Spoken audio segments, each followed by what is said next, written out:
haul, y'all. And we've got plans. Boy, do we have plans. Hi, welcome to my eclectic channel. My name is Agnes and I make videos for fun. A lot of them on sewing, which is what this is. I also have a growing playlist on French songs and a spattering of other things. What we have to work with is this blue chambray 90% cotton men's shirt. It's a size L, so while it looks very big on me, it's still not that much fabric to work with. So that makes this project a little challenging and fun at the same time. The color inspired me to make a denim style dress. It's not denim, the fabric is not denim, but it kind of has that look. I went snooping around on Pinterest and I found this look. That's what we're going for. There's no guarantee that that's what we're going to end up with. Then I went through the library of patterns that I keep on my computer, most of them free, and I found this one by Mondern Sewing. It's pattern 5201. I am linking their website below. It's a huge collection of free patterns. Don't be put off by the 1990s style website and art. We're talking about basics here. So that's really ageless, and it's just a very useful library.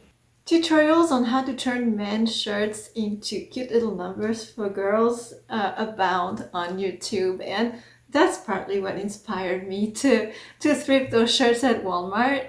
Like I said, I really love those videos.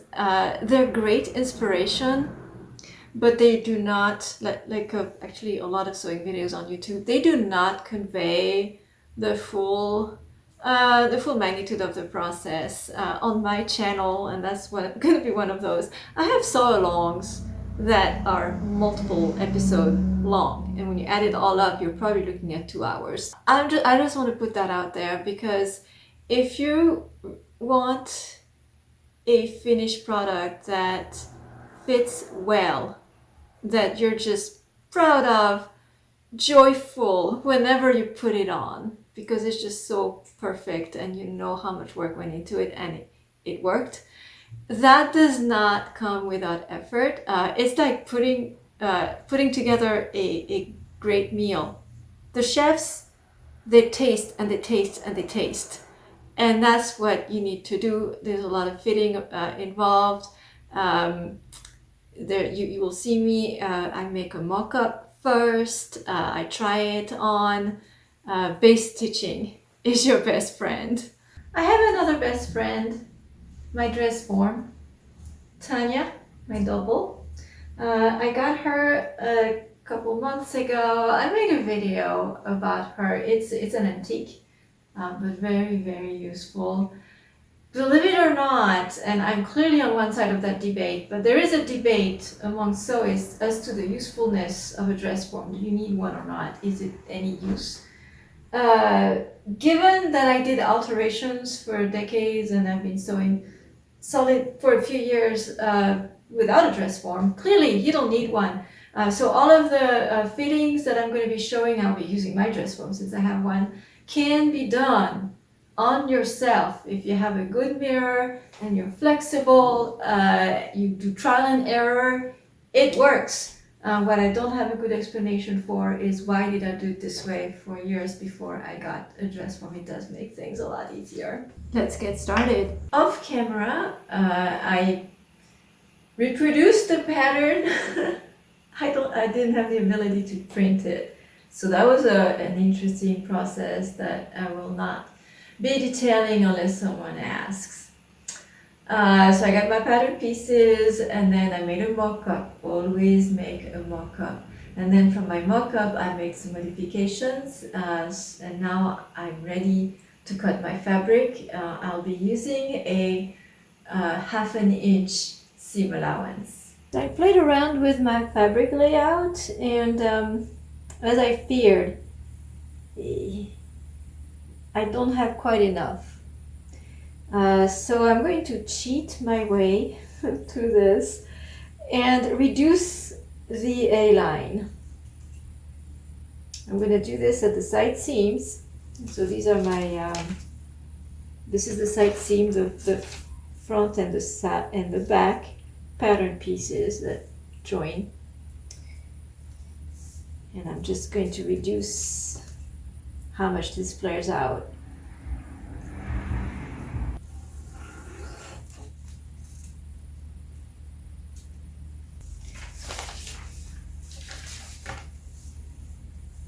I'm repeating the process for my side front and my front piece. So I've lined them up to where they would get stitched together for the skirt. The rest of it doesn't line up because that's all curved, but this part is a straight line. So I can put these on top of one another and again reduce the A-line.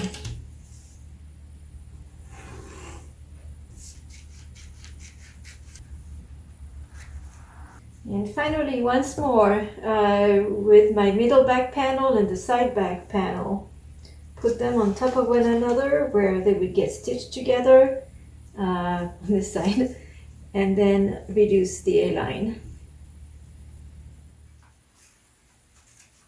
All right, I got my cutting layout. It's tight, but it's what makes it fun. So one piece that needs to go right on the button band is the front, center front. And this gets cut on the fold. I'm just going to do a symmetric.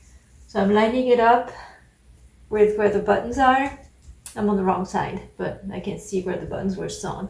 So along that line is where this is going to go.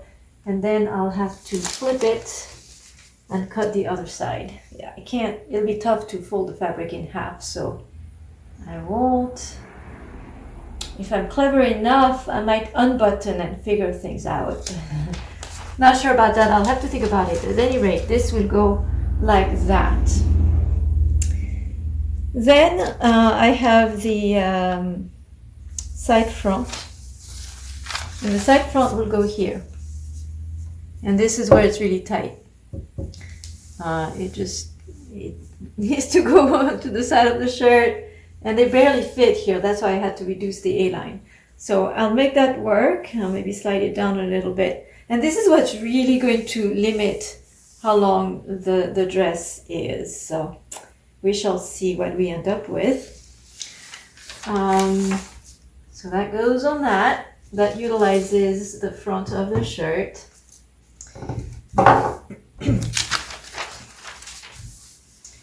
Then we've got the sleeves. We get two sleeves.